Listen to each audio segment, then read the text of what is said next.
tell you that one because it is a very, very beautiful story. So, the story of the 4 dragons.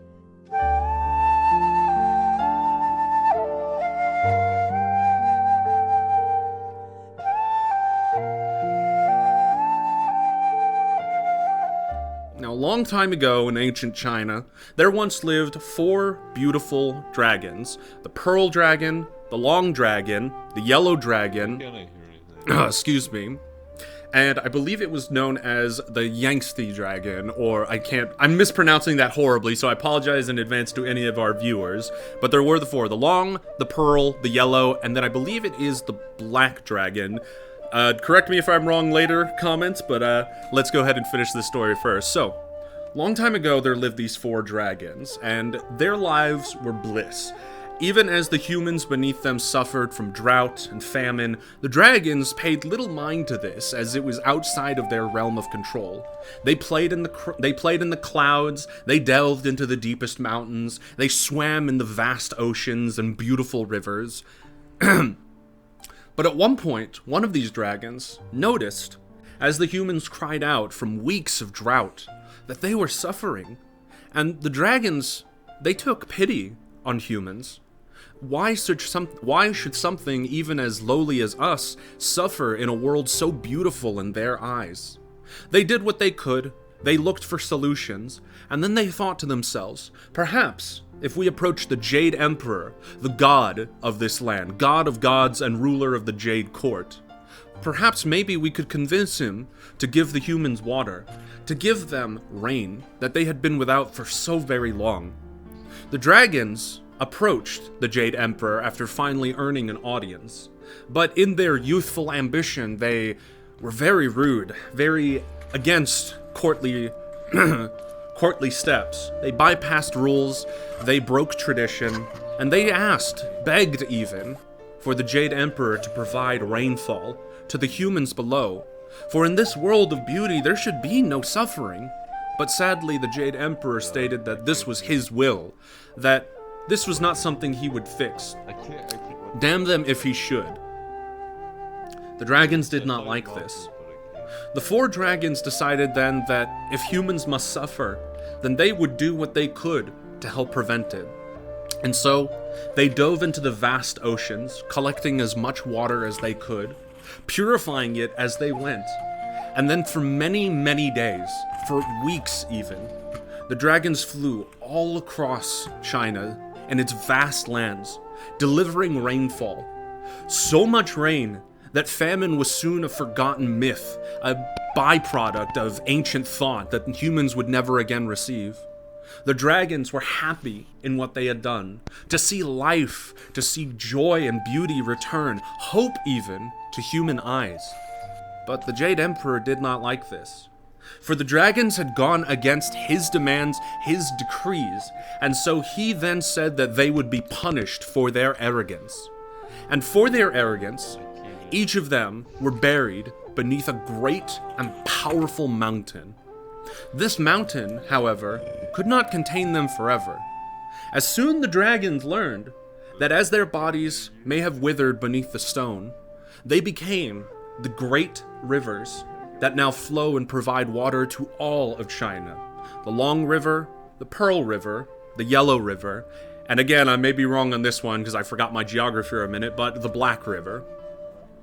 And so, the legend of the 4 dragons says that this was the creation of China's 4 great rivers, and why humans must always be thankful for the rain that is delivered so rarely to us. And that is the story of the 4 dragons. I hope you enjoyed that one. I'm glad you enjoyed. I hope it was good, Day, since it was your request. Awesome, thank you. I appreciate that greatly.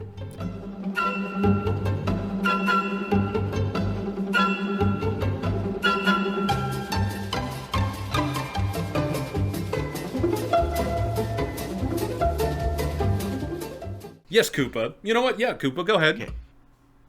How about a road trip story? A road trip story? Ooh, you know what? I actually got a good one. It's semi spooky, also semi kind of stupid on our part. So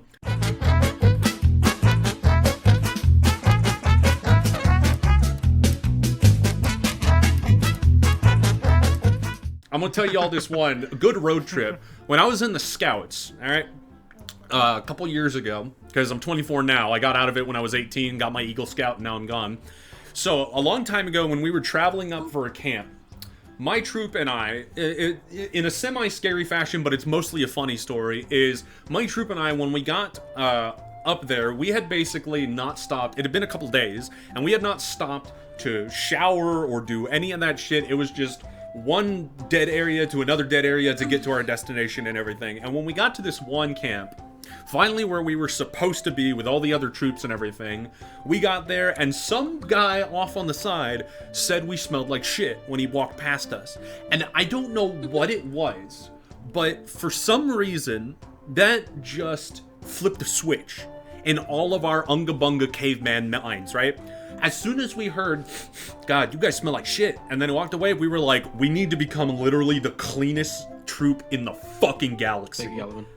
And everybody agreed. As soon as we heard, we have to become the cleanest troop, we were like, yes, yes, yes, clean, clean, clean. And so we all took over the showers, which were really shitty, by the way, and it's spooky because where I was showering, I didn't realize when I looked up, Mama Spider and a shit ton of her little babies that had just been watching me as we were showering for 6.5 hours. And this wasn't just one shower. We would all go in because they had a shower area, and it would just be like shower, soap, shampoo, everything, body wash, clean, walk out. We would go back to our troop and be like, all right, guys, shower number 2. And then we would just run back to go and shower. And at one point, we started invading other camps. And we were just like, guys, it's shower time. And people would be like, what the fuck are you doing? But there would always be one Neanderthal that would be like, shower time? And we'd be like, shower time. And they would come and join us. So we went there, shower after shower, leave, invade a camp. Guys, it's shower time. Leave, go invade a camp. Guys, it's shower time. We ended up taking, and I shit you not, in the 6.5 to 8 hours, because it went all night, we didn't sleep. We took 237 showers individually. That was just my record. There was somebody that went before me. His record was 302 showers in one night. And that wasn't just go in, turn on the water, and just get wet. He went into the shower, shampoo, body wash, wash everything, scrub with the loofah, get out, invade camp, shower time. And then he would run back to the shower and just take another one. We have no idea why we did this, but the counselors had to tell us to stop because we were driving up the water too much. And then we continued showering even after they told us to stop, because clean troop must shower. We do not smell like shit. Unga bunga, we shower.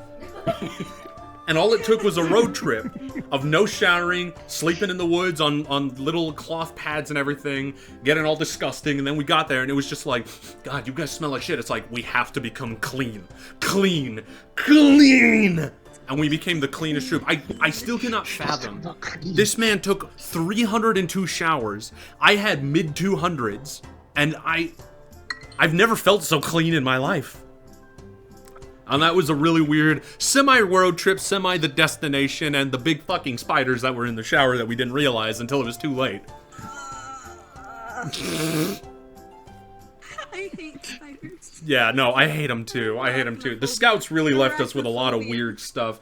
At one point, we pissed off Mother Nature in the mountains of New Mexico, and it hailed on us in the midsummer. I don't know how, but I can only assume we pissed something off.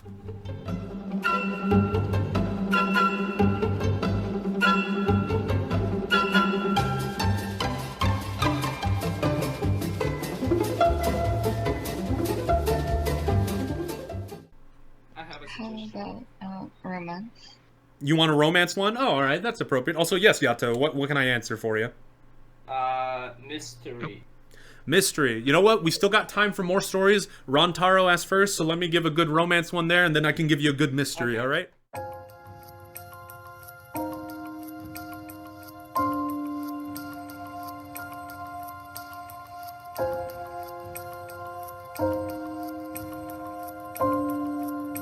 So, I am gonna be a little mushy. I am gonna be a little mushy here because to those of you who don't know or who do, Cocat Gaming here is in the same room with me, and she is my wife, and I love her very dearly.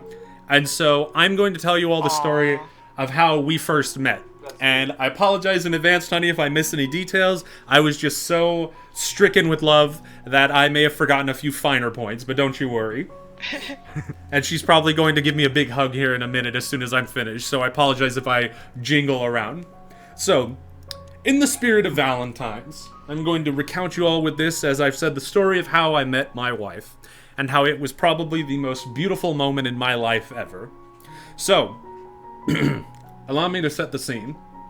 So through most of middle and high school, I was a loner. There weren't that many friends, because it was a small area, and not exactly any potential love interest. I had the internet, but internet dating never really sat well with me, so it was not exactly the most exciting existence. My friends and I would get up into some trouble, people that I knew outside of school or around the neighborhood, when we were, doing modern day exploring or doing some other stupid shit, but there was never a partner in crime.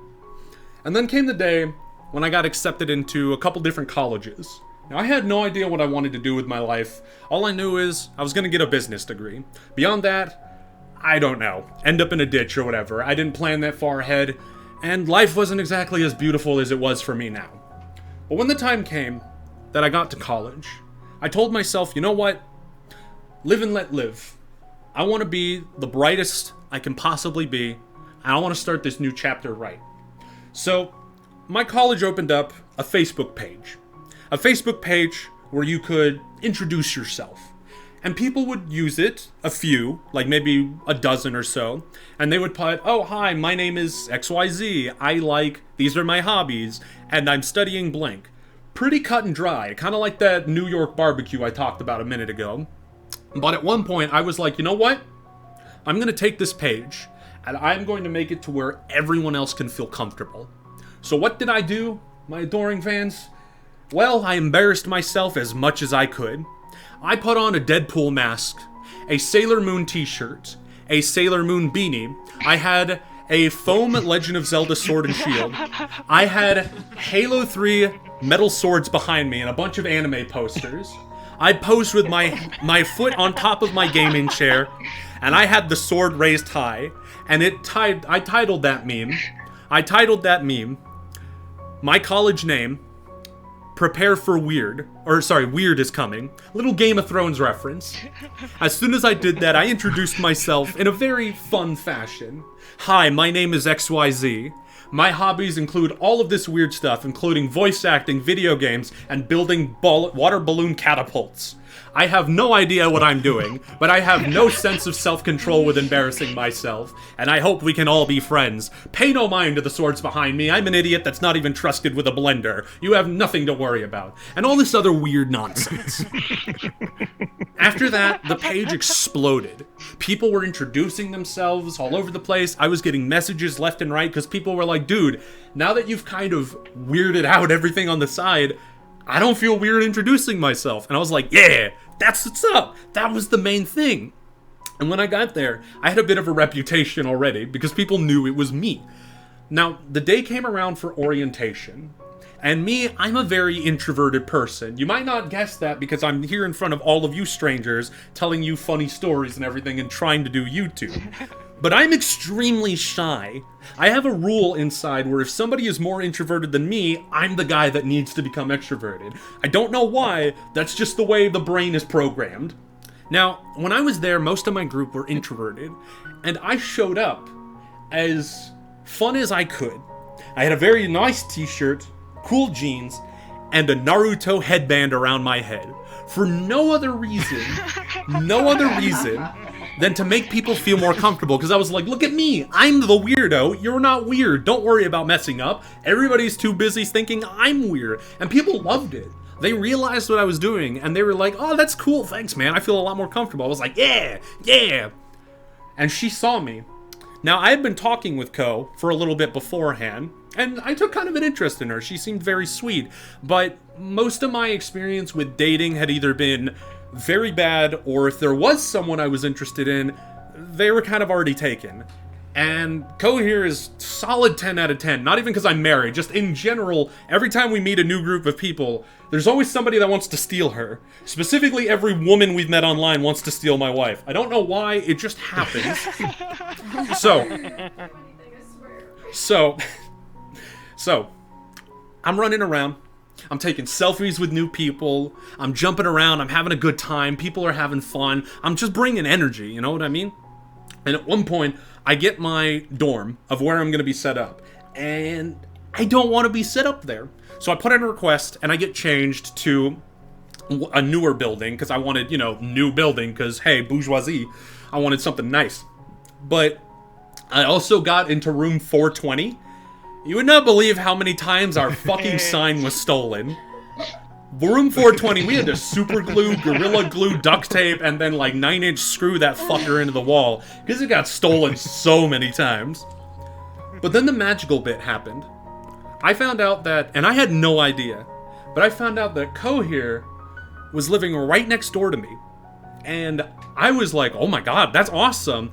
She's probably already taken, but hey, man can dream. And so, I have a thing where I stay up really late, and I wake up incredibly early unless I really don't want to. It's just something I had to do for high school, because I had to get up at 5:30 in the morning or 6 a.m. for high school, right? It used to be for middle school, it was 4:30 in the morning, and I fucking hated it. I only had to get up that early because my parents would get up that early, and they were loud. So, I'm there. I get up early, and I'm like, ugh, I don't want to go anywhere. This was after orientation, after we're finally in the dorm and everything. I'm like, ugh. It's 6 a.m. I don't want to get up yet, but I'm not going to go the fuck back to sleep. So, fuck it. I wait there for about an hour. I get up, I open the door, and as soon as I open the door, she's walking right past me. And I'm like, oh, hey you. And she's like, oh, hey. And so we talk. We're walking down the hall together. We get in the elevator. We go downstairs. She breaks off to go to class or something that she's doing. And I break off to go get my coffee, right? And I start making this a bit of a morning ritual. When I get up in the morning, I'll go get my coffee. Sometimes I'll see her, sometimes I won't. And I start to get in the rhythm of oh, okay, this time for this day, this time for this day. I'm like, all right, it's pretty fun. I don't have a lot of hope for anything in the future with this, but fuck it, we'll see what happens. So we're just chilling and everything. And then at one point, after the time goes by, she starts getting a job somewhere on campus. And she gets off at night, right? So me being, interested and wanting to be, a friend, I'm like, hey, do you want me to walk you? Because it's on the opposite end of campus. It's like, hey, do you want to walk you from there back home? Because we lived right next to each other.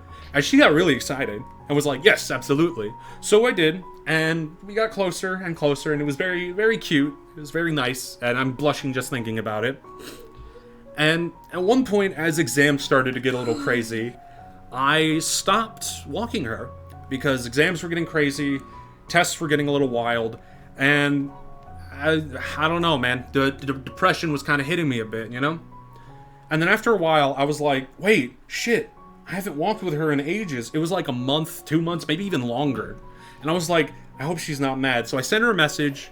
We talk a little bit. It's been a while. And then I ask her, hey, are you still, working on the other side of campus? She's like, yeah. I'm like, oh, well, hey, I can continue walking you again. And she was like, I would really like that, please. Because she wanted it too. And I go again, and I kid you not, guys. It could be over 100 degrees even at night. It could be below fucking freezing.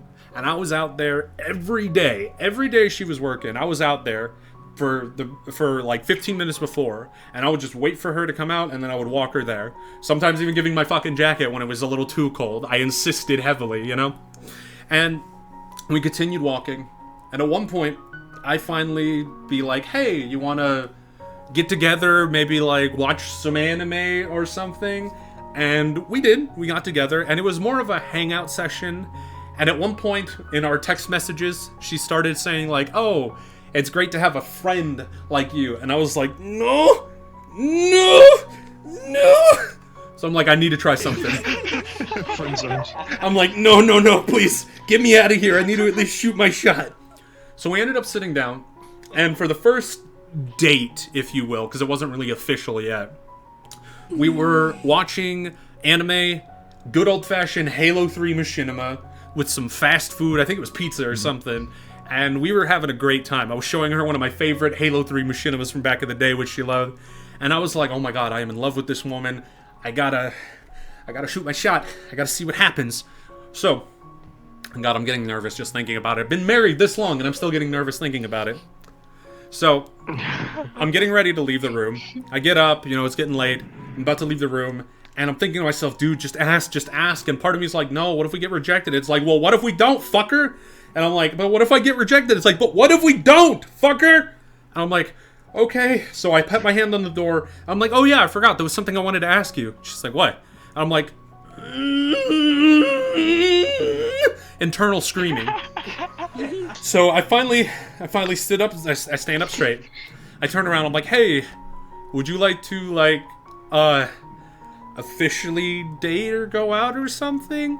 And at first she looks like a deer in the headlights. It was like, and I'm like, here it is. Here's the I have a boyfriend. Yeah. And I'm like, what? And she's like, yeah, no, that would be great. I exit the room, and I fucking leap with my fist in the air, and I'm like, yes! Yes! And I try to make it work as best I can. For the next 4 years, it's, there's some rough edges, but it is pure bliss. Because in the, God, what has it been? 6 years? Almost 7 years now? 7 years. 7 years, not a single fight between us. Not even raised voices. We have done our best to work together past everything. Now, here's the thing. 4 years of bliss in college. And then when the time came, I thought to myself, holy shit, 4 fucking years together. I guess we're gonna have to get married or something. And so I jokingly, kind of put the notion forward, mostly as a like, hey, is this really happening kind of thing. And she said yes. And when she said yes, I had never felt so happy in my life. It was the very birth of a new star in my heart. Because I have lived my life. I was bullied. I was beat, and I was hurt as a kid. I didn't have anyone. But when I met this woman, when I met this beautiful soul, I had seen colors the galaxy has never showed me before. I felt an inspiration, like an unyielding flame. I have felt such beauty in the world that I'm actually getting a little teary-eyed right now, just thinking of all the years we've had together. My best friend in the entire universe right here. And with her, I used to have a passion for writing, but it died out a long time ago. But it came back when I met her. I had inspiration.